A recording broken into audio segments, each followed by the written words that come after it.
La masonería operativa, orígenes y evolución.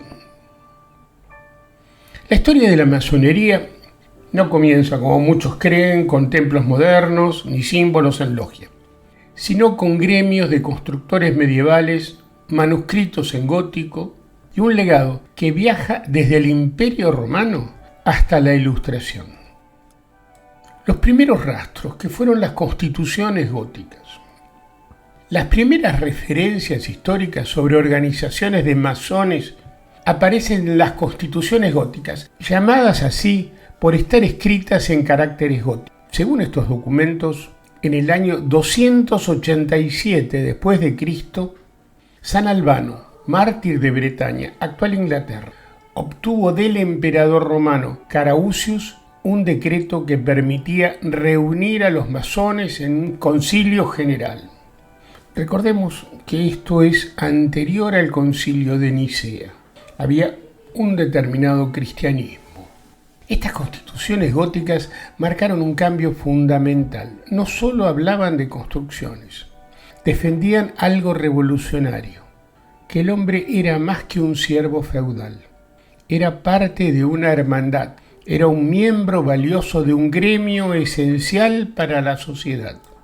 Aunque el progreso de la masonería decayó tras la retirada romana de Britania, siglos después, James Anderson recuperaría estos textos junto al poema regio y al manuscrito de Cook para redactar las ordenanzas de la masonería moderna. Así, la masonería evolucionó hacia una visión antropocéntrica, donde el valor del individuo está por encima del gremio. Con la introducción del cristianismo en Inglaterra, los benedictinos empezaron a formar obreros para la construcción agrupándolos en gremios.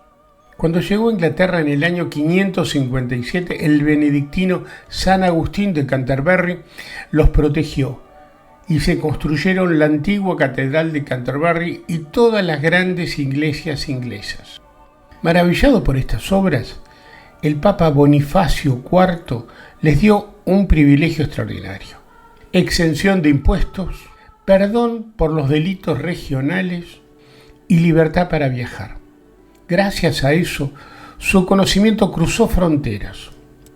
Siglos más tarde, en el año 926, el príncipe Edwin, merced a un permiso real, reunió varias veces la fraternidad en York. No se puede considerar estas asambleas como el origen de las grandes logias, aunque concurrían todos los afiliados sin distinción de grados. Asimismo, cualquier hermano que pudiera pagar sus derechos tenía autorización para crear y dirigir logias, según los reglamentos acordados por la asamblea, con facultad de iniciar hermanos. Nace así la Constitución de York, la más antigua que conocemos, un paso decisivo hacia la masonería como sistema estructurado. Este documento es hoy considerado como la constitución más antigua conocida de sociedades masónicas. Las asambleas generales, establecidas en el año 926, subsistieron por siglos, con reuniones anuales en York. Los masones operativos en el siglo XI al siglo XVII. Del siglo XI al siglo XVII, los masones operativos se dedicaron a la edificación de los grandes puentes, monumentos, catedrales y palacios de Europa. Los encargaban los nobles y la iglesia, que eran los dueños de tierras y voluntades. Para su subsistencia y la de sus vasallos se trabajaba la tierra.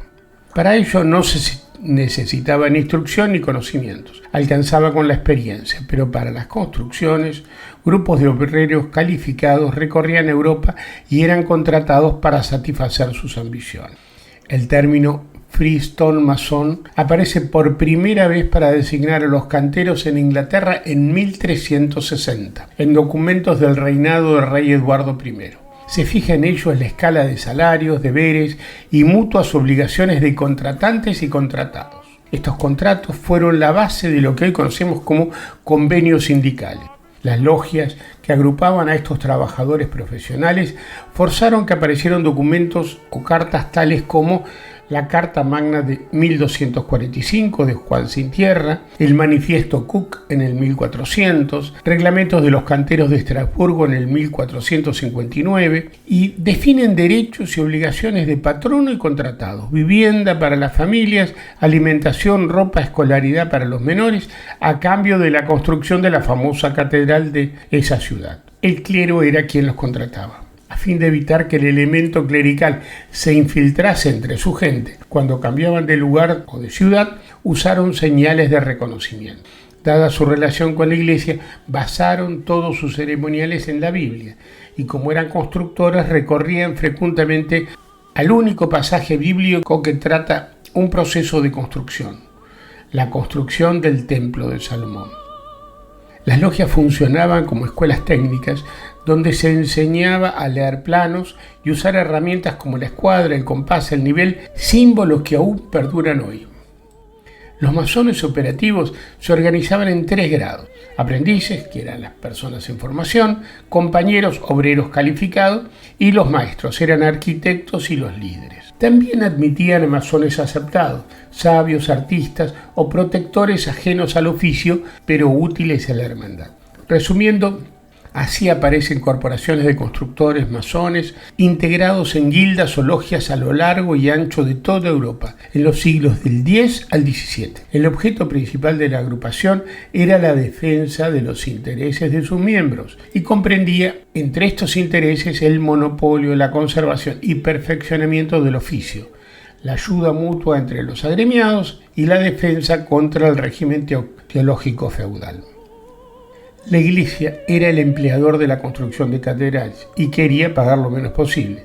Para ello intentó controlarlos creando cofradías religiosas para hacerle competencia. Impuso jornadas largas y bajos salarios. Los masones respondieron con más secretismo, códigos y ayuda mutua. Así nació la cultura esotérica que hoy los define. Conclusión: la masonería operativa fue mucho más que una red de constructores. Fue un sistema de sabiduría, resistencia y libertad que, al dejar la piedra por el símbolo, dio origen a la masonería especulativa. Esto se podría definir como del martillo al pensamiento y del gremio al ideal.